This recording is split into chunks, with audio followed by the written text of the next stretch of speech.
لأن في شيء الحقيقة قريب من هذا. أنت في مقطع بث في قناة المجد ولقي صدى وشاهده الحقيقة عدد كبير مع زميلنا الحبيب الأستاذ مروان في تأخر الكلام والنطق، حذرت من قناة كراميش وطيور الجنة وسبيستون، وهذا لقي ردود غاضبة وتأييد من جهات أخرى. ما السبب في تخصيص هذه القنوات؟ لا، هو شوف، أنا أتكلم بصفة عامة. الولد خلال 4 سنوات يحتاج أن يلتقط الكلمات. طيب. وفي التعامل مع المحيط الاجتماعي، الدراسات المعروفة كل الناس يعرفونها، وهو أن الصورة تشكل 55 في فعالية الاتصال، ونغمة الصوت 38%، والكلمات 7% فقط. 7 فقط. لما يجي الولد ما عنده رصيد لغوي أصلا، وما تعود ينطلق ويتكلم وغيره، ويجلس يتابع قناة كلها أناشيد مع الرقص مع الغناء مع الإيقاعات وكذا.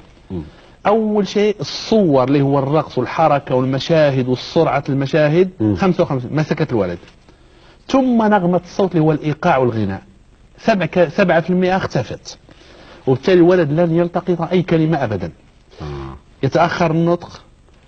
ومو هذه الخطورة. الخطورة أن الولد إذا يجلس أمام قناة، هذه القنوات الأناشيد 2 3 ساعات في اليوم، وأنا أفاجأ أن بعض الأمهات تقول 8 9 ساعات ما عنده شيء، أحطه ويهدأ والأم فرحانة.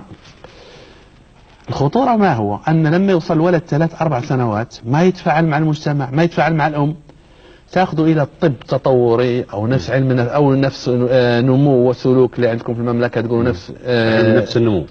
لا، هو طب، احنا نسميه الطب التطوري، هنا يسمى نمو وسلوك. ويفحصونه، كل العلامات اللي عنده شبيهة 100% بسمات التوحد. ليست القنوات تجيب توحد يولد مع الإنسان، لكن هذا الولد مع القنوات الأناشيد لما يفحصه طبيب ما عنده خلفية أن الولد ممكن تكون والله قنوات أناشيد، يقول هذا ولد عنده توحد. أنا عندي حالات، أنا وصلت حوالي 510 حالات. أول ما عملت الإحصاء ونزلتها كانت 500 حالة. أيوة. والحين زادت. الأمهات اللي تقول والله فحصت ولدي قيل عنده توحد، لما سمعناك تتكلم على قنوات الأناشيد ومنعناها، الولد أسبوعين 3 أسابيع بدأ يتكلم الولد، وما شاء الله. وفي تويتر أنا عندي مجموعة منهم أحطها وأعيد تغريدة، شوفوا هذه شهادات الناس. ما أنسى أبدا أسرة قطرية جوني للكويت. جميل. وهي الأم مسكينة محبطة، تقول يا دكتور أنا قالوا عنده ولد عندي توحد. أقول هذا الولد راح يتزوج ما راح يتزوج، أنا راح أعيش له طول عمري، وين يدرس، ما عندنا مدارس توحد، ما عندنا كذا، إيش أسوي؟ والأم مسكينة إذا ما جاها اكتئاب طبعا كذا. فقلت لها يا أختي يشوف قناة كذا وكذا اللي فيها الأناشيد. قالت على طول 6 إلى 8 ساعات. قالت أحطه وأرتاح لا يزعجني ولا شيء، 6 إلى 8 ساعات في اليوم. قالت لي والله أختي شوفي، إذا 6 8 ساعات في اليوم لمدة 2 وهي تقول 2 أنا 99% بإذن الله أن ولدك ما عنده سمة توحد أبدا، وإنما ضحية القناة.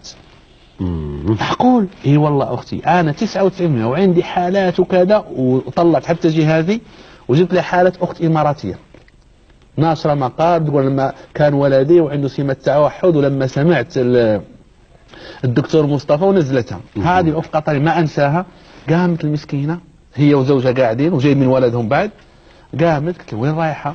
لفت وسجدت لله، سجدت وهي تبكي.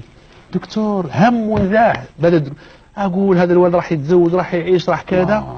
الليل أنا ما أنام من كثرة كذا. وبالتالي هو ما يجيب توحد، بس الولد لما يركز على الغناء والأناشيد والإيقاع والموسيقى فيها هز وحركة هز وحركة ورقص. لكن الأناشيد التي بدونها اللي مجرد كلمات، إذا مجرد كلمات بدون إيقاع، أيوة، هو 6 ساعات نفس الشيء، مو 6 ساعات. الولد يحتاج يسمع كلام. في بعض القنوات اللي ما شاء الله أطفال وباللغة الفصحى. أيوة. جيني أمهات 3 سنوات دكتور ابني يتكلم العربية الفصحى. تمام. الأغلبية يفتخرون، مرة واحدة تقول دكتور ما أخاف على ابني، ليش يتكلم عربي فصحى؟ وليش تخاف؟ هذه نعمة أختي، نعمة. لما يسمع الكلام والحوار وكذا، ولما يسمع الحوار أمه لما تحاوره مثل التلفزيون راح يسمعها.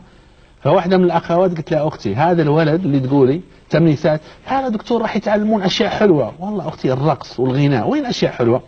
هذا الولد تبي تواصل معاه بشرط، استغفر الله، لازم تغني لي وترقصين امامه حتى يسمعك. صحيح. اذا خليتي هو ما يتفاعل الا مع الرقص والغناء، حتى انت وابوه والمدرس والمدرسه لازم يرقصوا امامه ويغنوا ليه بلحن حتى يفهموا. وبالتالي وانا عندي انت دمرتي كذا. نعم، هذه القنوات الاناشيد ابعدوا ابنائكم عنها، لا تصلح تربويا نهائيا. الولد راح يركز على الايقاع، اضافه انه انا ممكن اقولها انه هو مشروع لتخريج الراقصات المستقبل. لما تعرض لفتاة كلها ترقص وبعدين تصورها لي في مسرح والناس يجرون وراها ويبون ياخذوا معها صور، صار نموذج للبنت. يقول انا ليش ادرس؟ صير مهندسه، طبيبه، معلمه؟ لا راقصه. شوف الراقصه ومشهوره وكذا. هذه كلها عباره عن تصورات ونمذجه